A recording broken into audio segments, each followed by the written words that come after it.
And we are back. It is another day, another sports card video. Guys, how are we doing? We have almost made it to the weekend. Got a few different topics. We're going to spread it around a little bit today on this video. I hope that you have had a great week so far. I'm pretty pumped because today and tomorrow, I'm not going to be able to make it today, but tomorrow, the Raleigh Card Show, more than 400 tables this weekend, which is, I think it's the largest Raleigh Card Show, at least over the last 5 years. So I'm going to go with my son tomorrow. They might have a track meet. My son and my daughter might have track. It might get rained out. So I'm just trying to figure out the timing. But if you do happen to go to the Raleigh Card Show tomorrow, I will be there wandering around, and I'm excited to see what a larger show in Raleigh looks like. If you're new here, you're looking for pretty much daily content. We've got the short form stuff. We've got the long form stuff. Guys, don't forget to hit the subscribe button down below. Spread the word to all your friends and all the haters and all the rest of everybody. Spread the word because we will keep it coming for you. We appreciate all your support.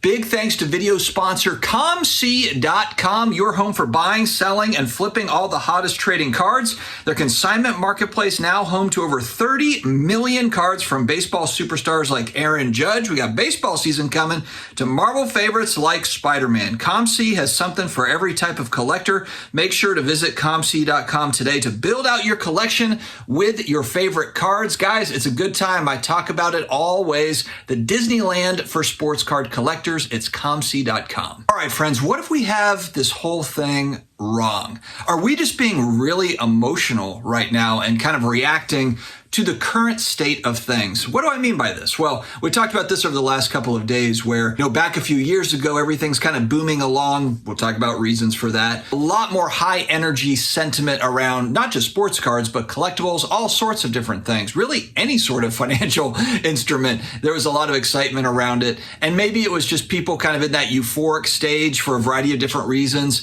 And now, of course, we've kind of come back off of that, and now it's reality time. Now we've gone back the other way. We've swung all the way the other way. There's serious economic issues going on in the U.S., really, and globally. And so we're all kind of just waiting and watching what's going to happen over the next 6 months, 12 months. It's going to be an interesting ride. I was taking a look at some data, actually, stimulus data, because we always talk about that. Look, the slush money that we got over the last few years. And I went back in time a little bit, going all the way back to the Great Depression is where we actually started real stimulus coming down. But in recent years, going back to 2008, subprime mortgage crisis, George W. Bush, president, he passes $150 billion of stimulus in 2008. Now, of course, he was on the way out the door in 2008. Obama comes in 2009, and he passes an $800 billion stimulus package. Kind of rolling along. Interest rates, of course, that was the start, like interest rates going down and staying down. Interest rates were down really starting from 2009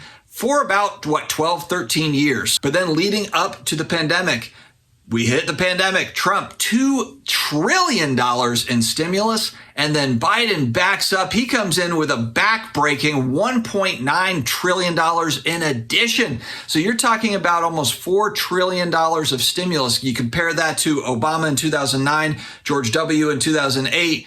I mean, wow. Wow. They're talking about huge money. The printing machines go brr, as we always say. So, of course, now what do we have? We have massive inflation. Wow, what a shock. We have all this extra money pumped into the system. It's got to go somewhere. Everything's inflated. It's the inflation bubble that you hear about. So for card prices, is stimulus the only part of card prices going up? Of course not. That's not the only thing. Monetary policy is a big thing, though. It's a big thing. But then you also have supply, demand, and all these different things. Plus, individual cards have their own market. So the whole sports card market thing, when will it recover, this or that? There's certain parts of the sports card market that are red hot still, and then there's other parts that are not, and then there's a lot of stuff in between. But that's why it gets very complicated. Flip and Steve and I were talking on our live stream the other night, and we had that comment of like, the sports card market, will it go down, go up over the next 6-12 months? Everyone's trying to make predictions, but it's so nuanced that you can't really make those predictions. But as you look at this data and you kind of look at trends over time, what are the odds that the U.S. never gives any more stimulus money, that there's never another stimulus package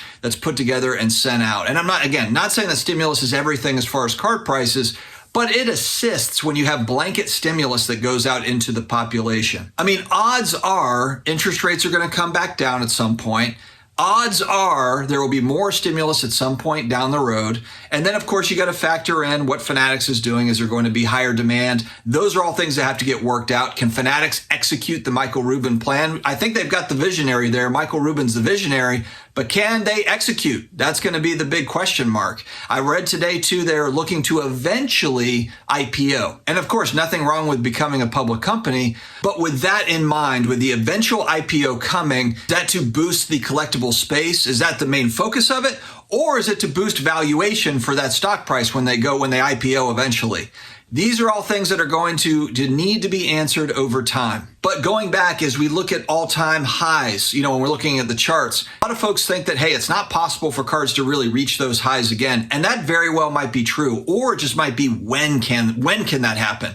Maybe they will hit those all-time highs that were set, but it might be 20 years. It might be 10 years. It might be 30 years. That's the part that nobody really knows. But I'm sure that if we were able to get back to those all-time highs eventually, for those that are just kind of storing the value, if it's something that you're holding, that you're a collector of, but you do care about store of value, then that would probably be okay. Frankly, for a lot of stuff, if it got back to half of the all-time high, it would probably be fine. So I guess that's what I wonder. And again, when we look at these down times, even going back to 2009, 2010, 2011, I remember real estate, and I know real estate is not sports cards, but remember all the short sales. I lived in Florida during that time, and man, property they were trying to give property away. I mean, it was so inexpensive that trying to do these short sales. People had ransacked really nice houses, so the ovens had been pulled out of them. I mean, but you could buy, if you had cash during that time and you loaded up on real estate, you are sitting pretty, even if there is more of a real estate correction. But I guess that's my main point, is when you do hit kind of these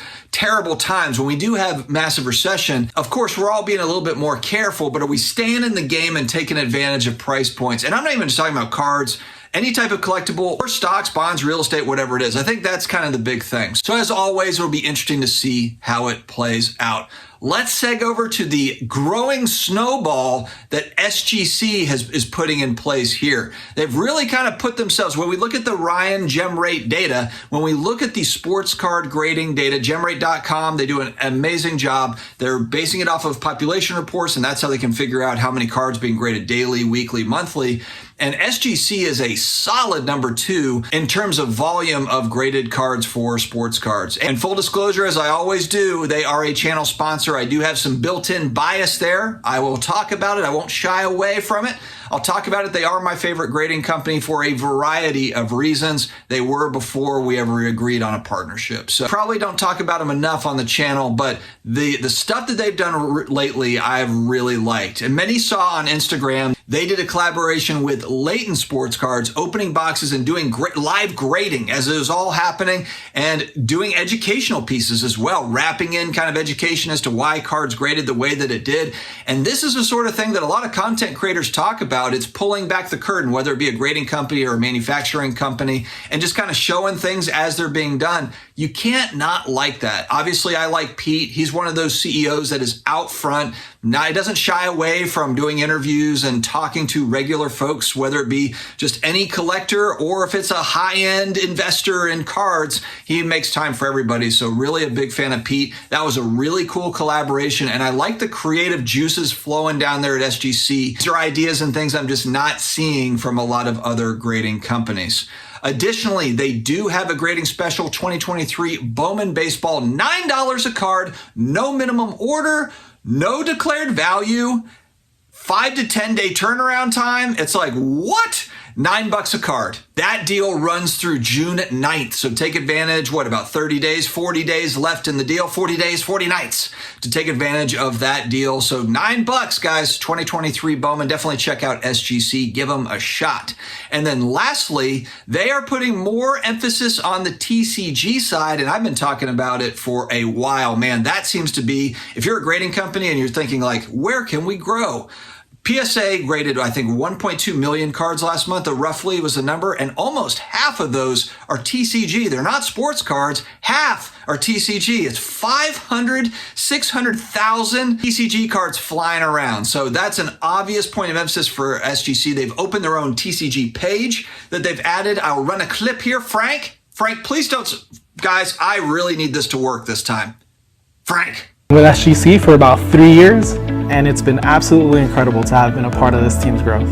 So I really started collecting with the base set that came out in 1999. I definitely played red version before that got me hooked, but once the cards came out, it was absolutely game over. I've been collecting Pokemon cards since I was a kid. My collection consists of vintage Disney cards, anime cards, and I would have to say my favorite Pokemon card right now is the Moonbram from Evolving Skies. My favorite card of all time, without a doubt, is going to be the 2017 Japanese promo Giovanni Scheme, with his pet Persian sitting next to him and Giovanni looking menacing as ever in his throne. Why am I excited for this page? Well, between our accurate and consistent grading, 5-day turnaround time, our passionate team, industry-leading experts in the hobby, and our unique holder that really frames the card like a piece of art, we now have a platform where we can showcase these qualities and more. and we really think we're positioned to make a bang in the TCG community. I'm excited to run this page because Charizard can never tear an ACL. I'm very excited to help run this page because I think Lugia is way cooler than LeBron James. It's no secret that SGC has really made its name grading sports cards, but our team is filled with die-hard TCG collectors, and I think that this page would really give us the opportunity to showcase that passion. And so SGC opening up the TCG stuff, you gotta love it. It's my SGC plug. They deserve it. They're doing some great things down there in Florida. All right, guys, have an amazing day ahead. Stay healthy, stay awesome, and I will talk to you again later.